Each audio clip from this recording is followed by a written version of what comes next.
کرنا چاہتا تو اس کو یہ چاہیے تھا کہ اللہ کے متعلق حضرت مسیح موعود علیہ الصلوۃ والسلام نے جو کچھ لکھا ہے وہ پیش کرتا، اور جو کچھ ان مخالفین کی علماء نے لکھا ہے جو جماعت احمدیہ کے آج اول دشمن ہیں ان کو بھی پیش کرتا اور دنیا کو بتاتا کہ دیکھو ان کا اللہ اور ہے اور ہمارا اللہ اور ہے، اور پھر دنیا دیکھ لیتی اور سمجھ جاتی کہ کون سا اللہ حق ہے اور کون سا اللہ ایک خیالی ایک تصور کی بات ہے جس کا حقیقت سے کوئی تعلق نہیں۔ اسی طرح حضرت صلی اللہ علیہ وآلہ وسلم، ملائکہ، کتب، دیگر انبیاء کے متعلق جو تحریرات حضرت اقدس مسیح موعود علیہ الصلوۃ والسلام کی ہیں وہ پیش کی جاتی اور بتایا جاتا کہ یہ ان کا تصور ہے اور یہ ہمارے علماء کا تصور ہے۔ چونکہ انہوں نے ایسا نہیں کیا، اب میں نمونتاً بتاتا ہوں، اور جیسا کہ میں نے بیان کیا ہے بے شمار حوالوں اقتباسات میں سے بہت چند، صرف گنتی کے چند میں آپ کے سامنے پیش کر سکوں گا۔ اللہ کا تصور،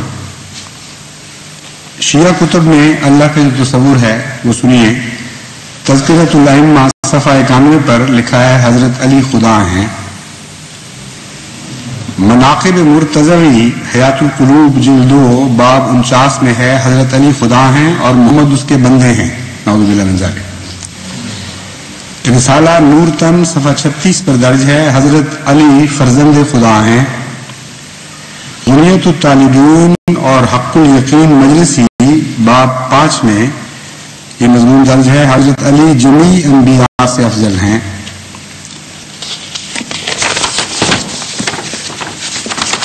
جہاں تک بریلوی عقائد کا تعلق ہے، ان کے نزدیک خدا وہ خدا ہے جس کی صفات اور جس کی قدرتیں اس کے زندہ بندوں میں ہی تقسیم نہیں ہوئی، ان بندوں میں بھی تقسیم ہیں جو مردہ ہو چکے، وفات یافتہ کہلاتے ہیں۔ ان کے مزاروں میں بھی خدا کی طاقتیں موجود ہیں اور وہ اس بارے میں اللہ کے شریک ہیں۔ چنانچہ ان تصورات کی بنا پر آج پاکستان جیسے ملک میں لاکھوں قبریں آپ کو ایسی ملیں گی جہاں مختلف رنگ کی جھنڈیاں لگی ہوں گی یا بوسیدہ کپڑوں کی جسے ٹاکیاں کہتے ہیں پنجابی میں، چیتھڑے لٹکے ہوئے ہوں گے مختلف رنگوں کے، اور ہر قبر کی ایک تاثیر بیان کی جاتی ہے۔ کوئی نزلہ ٹھیک کرنے کی قبر، کوئی بچہ دینے کی قبر، کوئی لڑکی دینے کی قبر، کوئی لڑکا دینے کی قبر، کوئی سل سے نجات دینے کی قبر۔ ہر قسم کی مرادیں جو خدا تعالیٰ سے وابستہ ہوتی ہیں مومن کی، ہر قسم کی حاجات جو خدا کے سوا خدا کا بندہ کسی اور سے مانگنے کا تصور بھی نہیں کر سکتا، وہ صرف زندوں سے نہیں بلکہ مردوں سے مانگی جاتی ہیں اور اس کے شرعی جواز پیش کیے جاتے ہیں۔ احکام الشریعت حصہ 2 155 میں مولوی احمد رضا خان صاحب بریلوی فرماتے ہیں اولیاء کرام کا مزارات سے تصرف کرنا بے شک حق ہے کہ مزارات سے اپنی قبروں میں سے امور دنیا میں تصرفات کرنا اور کسی کو کچھ دینا اور کسی سے ہاتھ روک لینا یہ سب برحق ہے۔ اور ایک آیت کریمہ سے جس میں بیان فرمایا گیا کہ کفار اہل قبور سے مایوس ہو چکے ہیں، مطلب یہ ہے کہ دوبارہ زندہ ہونے سے، اس سے استنباط کر کے یہ لکھا گیا کہ وہ سارے کافر ہیں جو مردوں سے ان کی طاقتوں سے مایوس ہو چکے ہیں۔ چنانچہ قرآن کریم کی نص سرین کے نزدیک یہ بتاتی ہے کہ مردہ اپنے تصرفات میں خدا تعالیٰ کے شریک ہیں، اور جو اس بات سے مایوس ہو گیا، یہ لکھا گیا ہے، جو اس بات سے مایوس ہو وہ لازماً کافر ہے۔ چنانچہ مواعظ نعیمہ میں یہ بھی لکھا، ارشاد ہے ما لا ينفعك ولا يضرك، قرآن کریم میں جو یہ فرمایا گیا ہے کہ ان سے نہ مانگو جو تمہیں نفع نہ پہنچا سکتا ہو یا ضرر نہ پہنچا سکتا ہو، اس سے معلوم ہوا کہ بت نہ نفع دے نہ نقصان، لہذا ان کو نہ پکارو، اور نبی ولی چونکہ نفع بھی دیتے ہیں اور نقصان بھی، لہذا ان کو پکارو. ایک یہ ہے خدا تعالیٰ کا تصور. اور اس کے برعکس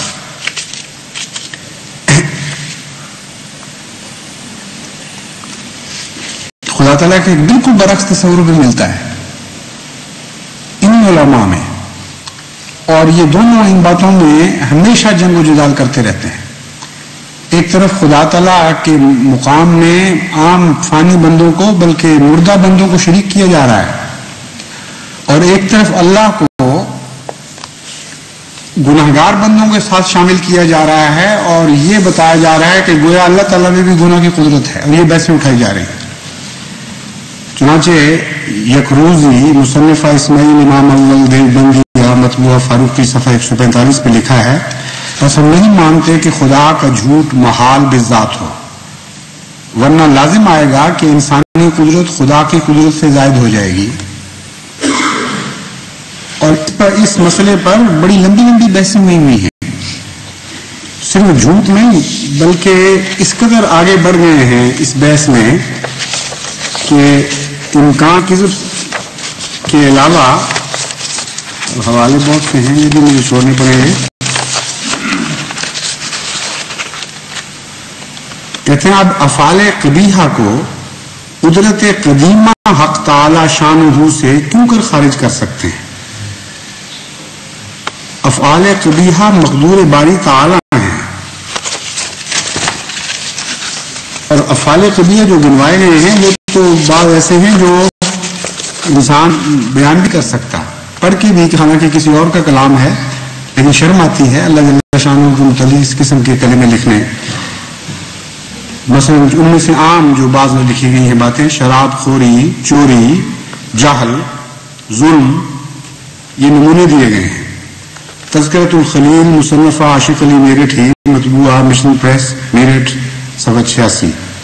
نور محمود حسن صاحب مندرجہ اخبار نظام الملک 25 اگست 1899. یہ جو نہایت ہی غلیظ کلام، نہایت ہی گندا کلام اللہ کی شان میں ہے، دونوں ہی دراصل خدا تعالیٰ کی ذات کا تصور کلیتاً بگاڑنے والے ہیں. ایک بندوں کو اٹھا کے خدا سے ملا رہا ہے، اور ایک خدا کو گرا کے بندوں سے ملا رہا ہے.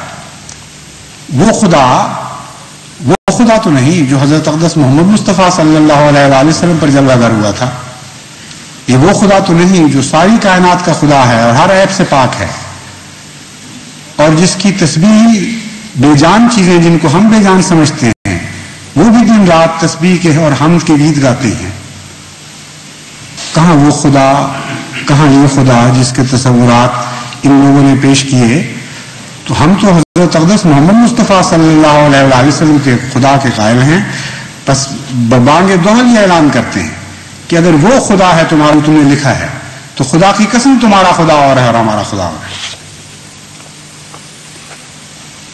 ایسے ایسے قصے بنائے ہیں پھر خدا تعالیٰ کی ذات کو اپنے بندوں کے سامنے مجبور کر دینے کے، اور خدا تعالیٰ کی صفات میں عام عاجز بندوں کو شریک کرنے کے عقل دنگ رہ جاتی ہے.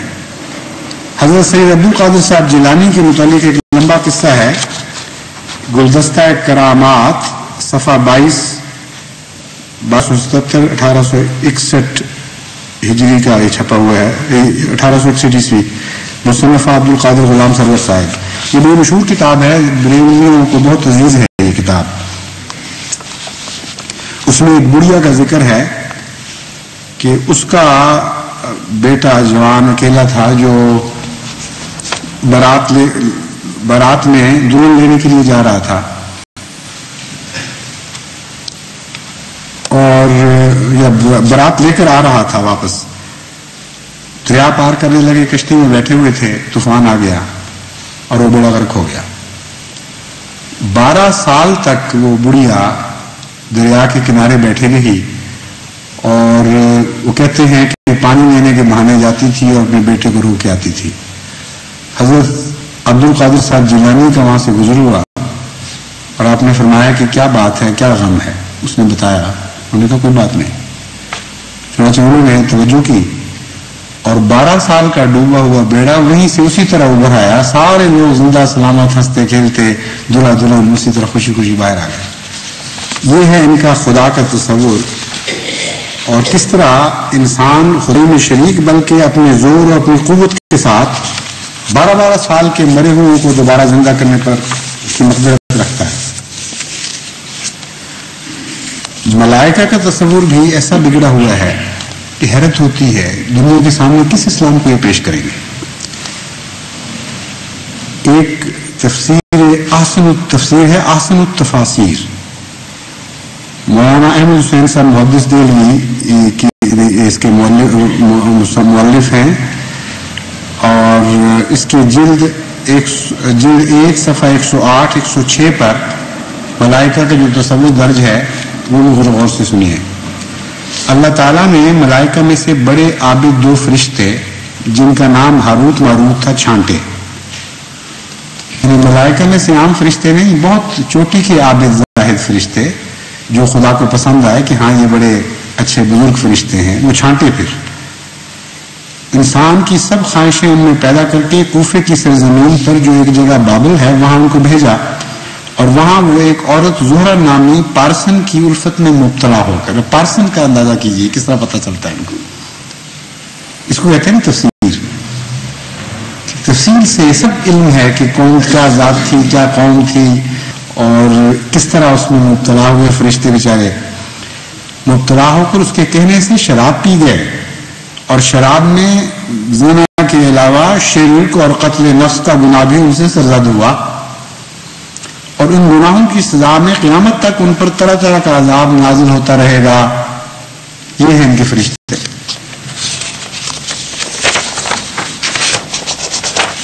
اور جہاں تک شیعہ کتب میں فرشتوں کا تصور ہے وہ سنیے. کہتے ہیں حضرت امام حسین کی تکلیف اور بے بسی کو دیکھ کر ملائکہ نے خدا تعالیٰ سے بصد اصرار عرض کیا کہ حضرت امام حسین کی مدد کرنے کی اجازت دی جائے. اللہ تعالیٰ نے روکا ہوا تھا کہ میں نہیں دینی، اور فرشتے کہتے تھے کہ ہمیں ضرور دی جائے. کہتے ہیں یہ بحث چل رہی تھی اوپر، بالآخر اللہ تعالیٰ نے اجازت دے دی. مگر افسوس کس وقت؟ جب فرشتے زمین پر جا پہنچے اس وقت حضرت امام حسین شہید ہو چکے تھے. ذرا لیٹ دی خدا نے اجازت، اور فرشتوں کو یا دیر لگی پہنچنے میں. جو بھی یہ قصہ بیان کرنا چاہتے ہیں، کیا ان کا خدا کا تصور ہے، کیا فرشتوں کا تصور ہے، اور حملے کرتے ہیں حکم عدل کے اوپر. عبارتیں تو پڑھ کے دیکھیں اللہ حضرت مسیح موعود علیہ الصلوۃ والسلام کی. خدا کیا ہے اور فرشتے کیا ہیں اور کتابیں کیا ہیں اور انبیاء کیا ہیں. ان کا تصور تو پاسنگ کو بھی نہیں پہنچ سکتا. وہ تصورات کے جو قرآن اور سنت سے اخذ کر کے حضرت مسیح موعود علیہ الصلوۃ والسلام نے اپنی پاک زبان میں ہمارے سامنے پیش فرمایا. جلاء العیون باب پنجم فصل 15 صفحہ 498 540 سے یہ حوالہ لیا گیا تھا جو شیعہ فرشتہ تصور کے متعلق ہے. اسی طرح ان کے لکھتے ہیں کہ ایک فرشتہ نے حضرت علی رضی اللہ تعالیٰ عنہ سے کہا السلام علیکہ یا وصی رسول اللہ و خلیفتہ، اور پھر اجازت مانگی کہ میں خضر سے ملاقات کر رہا ہوں اگر اجازت ہو تو کہتے ہیں کہ حضرت علی نے اجازت دے دی. اس پر حضرت سلمان فارسی پاس کھڑے تھے. انہوں نے کہا کہ کیا فرشتے بھی آپ کی اجازت کے بغیر مل نہیں سکتے کسی سے؟ تو کہتے ہیں حضرت علی نے فرمایا قسم ہے اس ذات کی جس نے آسمانوں کو بلا ستون ظاہری بلند فرمایا ہے، ان تمام ملائکہ میں سے کوئی بھی میری اجازت کے بغیر ایک دم کے لیے اپنی جگہ نہیں چھوڑ سکتا. اور یہی حال میرے فرزند حسن و حسین اور اس کے فرزندوں کا ہے. الحق ما علی در نجف کا رجب نمبر ہے، یہ رسالہ ہے در نجف ان کا، صفحہ 60 15 فروری 1980.